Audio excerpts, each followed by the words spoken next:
Hey guys, what's going on? It's Ash here coming at you today with a new Hog Rider deck to fit the new meta. The update is here, guys, and by the way, are you loving this crown challenge as much as I am? I wish they would add it to the game on a permanent basis. I think it's like the best feature we've seen in quite a while, but that's not what we're going to be here talking about today. It's actually going to be Diego's deck here that is really new meta in the truest sense of the word. It has the Tornado, it has the Elite Barbarians, both saw a significant buff, and other than that, it's kind of a basic standard Hog Rider deck, but he's been having a ton of success with it all day. He just won his second grand challenge with this deck. Now, Diegob is a really good player, and he's also one of our best deck creators in the entire Elite Gaming clan family. So when I saw him having success with this deck, I said, man, I gotta have you on. If I can't get you on voice, I need you to share some replays and share your tips with this deck so we can share it with my viewers, because I know you guys are gonna love this deck. It's something new, it's something fresh, and today we're gonna watch a few replays. We're gonna keep the episode relatively short, maybe around 10 minutes, 3 replays, and what I wanna do is really just cover the basic strategy advice that's gonna help you succeed with this deck, as I always like to do. So let's kind of get right to it, talk about all the cards. First, we should probably discuss the fact that it has 3 spells, and you can see them all in Diego's cards right now. It has Fireball, which is a great hog combo. You know, Fireball can be used in a ton of different utility in this meta right now. You have the Log, which is still amazing. The Log, definitely one of the best all-around legendary cards in the game. And of course, you have Tornado. So Tornado saw a decent buff, actually a really good buff. The radius increased on Tornado, and also the pull effect, the strength of the pull has gone up 10%. So that's definitely a significant buff. Whenever you hear 10% or more in Clash Royale, it usually means that's a really big buff, even though it doesn't always seem that way.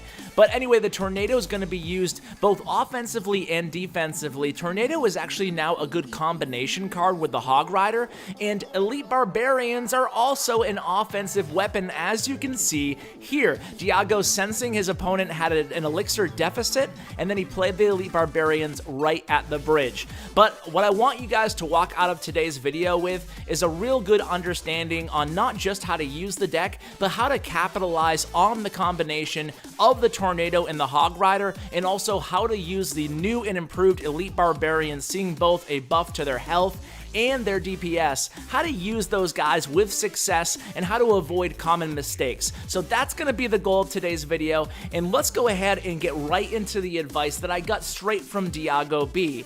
So let's start with Elite Barbarians. So Elite Barbarians, they got a decent buff to both HP and DPS. When I say decent, I mean a pretty huge buff. So now they've gone from like a novelty new card to actually really viable inside the game. They're definitely strong. I would consider them now adding into any sort of a meta deck just to give them a try, see what you think of them. I don't think you'll be disappointed. So the Elite Barbarians in this deck, although we just saw them in an offensive role, primarily in this deck and really in every deck, they're going to be mainly a defensive card. They can stop big tanks really quickly. They deal a lot of damage now, and they deal very well with glass cannons as well. They can also be turned into a really good counter push, and that's really one of the keys to success for this deck. A counter push with Elite Barbarians on defense can go really well with an opposite lane push with the Hog Rider. So essentially, defend in one lane with the Elite Barbarians, and then cycle the Hog into the other lane. That's going to leave your opponent in a really difficult situation on how to defend against that. So Elite Barbarians, very fast moving, very strong defensively, opposite lane push with the Hog Rider. Definitely a very good offensive combination. So as we go ahead and hop into the next match here, I will provide a little bit of play-by-play so we can pay attention to the matches in the background, but honestly, this is one of those videos that it might actually behoove you to put me on mute for a little bit, or to rewatch it with me on mute after you've heard all the tips, and just really pay attention to Diegob's gameplay, because he has a really good grasp on how to use these cards effectively, especially the new cards. So here to start out this match, I can tell you right away that Diegob is going to go against an opponent with Elite Barbarians as well. And pay attention to your left lane here, how effective one Elite Barbarian is at taking down that giant, and then Diegob goes ahead and combos it with a tornado, pulling the giant away.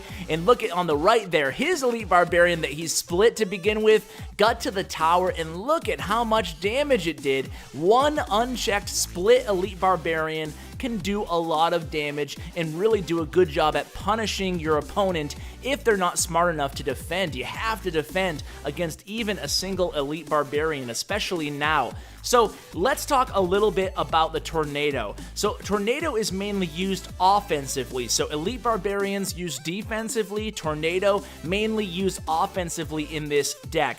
So you're gonna go ahead and combo it with the Hog Rider only if you can get an even trade, i.e. like a 3 elixir minions or a skeleton army. So basically you just wanna get your value back out of that tornado. So you can also use it defensively, as you saw Diegob do at the beginning of this match. It's just a great spell to use in a pinch, and it synergizes very well with the archers and the mega minions. So overall, this deck, if we just take a step back from the new cards, the Elite Barbarians and Tornado, I say new, I really mean just new in the meta, because I do hypothesize that these cards will play an important role in the current meta. So take a little step back here, let's talk about the overall pace of this deck.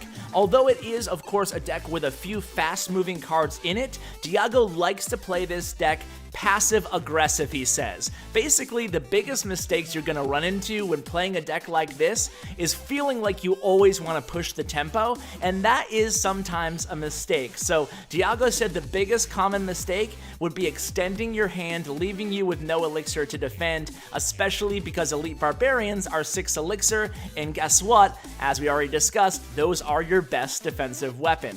So this deck actually really shines at beatdown decks and at zap bait decks, and of course against siege decks, as you saw on the first replay. It does struggle with cycle chip decks though, so Diegob said just be sure to know your opponent. When you're playing against a cycle chip deck, for example like a minor rocket deck with a lot of defensive cards, you're gonna have to be ready to defend, so don't play too aggressively. Again here guys, if you know your opponent is at full elixir, be very, very cautious. You don't want to play the Elite Barbarians offensively if your opponent has more than 6 elixir, so definitely keep that in mind. So great combinations with this deck. We're going to go ahead and throw on one more replay for you guys, and then I want to get into some of the best combinations you can possibly have for your win condition in this deck. So this third replay here, we're going to go against one of these kind of bait decks that Diegob actually really enjoys playing against with this deck. You can see the opponent has the Goblin Barrel, they have the Skarmy, they have the Minion Horde that just popped up as their 6th card in their deck there. So let's see how Diegob tackles this deck as we talk a little bit about the combinations. So obviously pairing your Ice Golem with a Hog and having all 3 spells to help your Hog make it to the tower is going to be your best offensive surge, despite, with the exception rather, of playing the Elite Barbarians as they counter and then comboing it with a double lane push. But you can see right here, Fireball easily takes out all these troops. Mini P.E.K.K.A not even going to get a hit in because of very nice Ice Golem placement there by Diegob in that left lane. Meanwhile, chipped away very nicely at that left tower himself. So splitting your Elite Barbarians is also a great tool for keeping the pressure on your opponent and making them decide in a split second, do they want to defend or do they want to attack? Always making your opponent make split-second decisions opens the window for your opponent to make split-second mistakes. So that is always a good idea. If you split your Elite Barbarians, if you're sitting at full elixir, you have nothing else to play, you know your opponent might be high in elixir or able to defend your hog push, you might want to go ahead and split your Elite Barbarians. Just be careful, don't overplay them, you have to save them on defense, especially if you're going against a big beatdown deck. They do a great job, guys. Have you tried the new Elite Barbarians against the Golem? I mean, they tear down that Golem, and that's the Tornado in action right there, guys. That's when you want to use it. Use the Tornado when you can combo it with a Hog to take down something of equal or less elixir value, such as the Skeleton Army. And now, 2 minutes into the match, Diegob's towers are largely untouched, and he just got the tower down using that Hog Rider Tornado combo. So Ice Golem, Hog Rider, Tornado, that's a great weapon. And then in overtime, when you can throw in the Fireball, talk about a winning combination. So this deck is really full of different types of combinations, and you have those Elite Barbarians as the big backbone to the deck to defend well and obviously to have great counter pushes. So this time he plays the anticipatory Tornado spell. Didn't really work there as there was nothing to target, but heck, he still got to the tower and got a second crown. The opponent at this point just throwing in the towel, throwing down a log and an Ice Wizard, and this, my friends, is going to be a 3 crown for Diegob. So guys, I'm wishing you a lot of success if you do try this deck out. It's a great deck. I think you'll really love it and enjoy playing it. It's a fun deck as well. So thanks again to Diegob. I'll leave his Twitter handle in the description below if you want to reach out and let him know, what type of success you're having with the deck, or maybe if you have some questions or about possible substitutions or anything like that, even strategy advice. So guys, thanks so much for watching, and as always, take care, guys.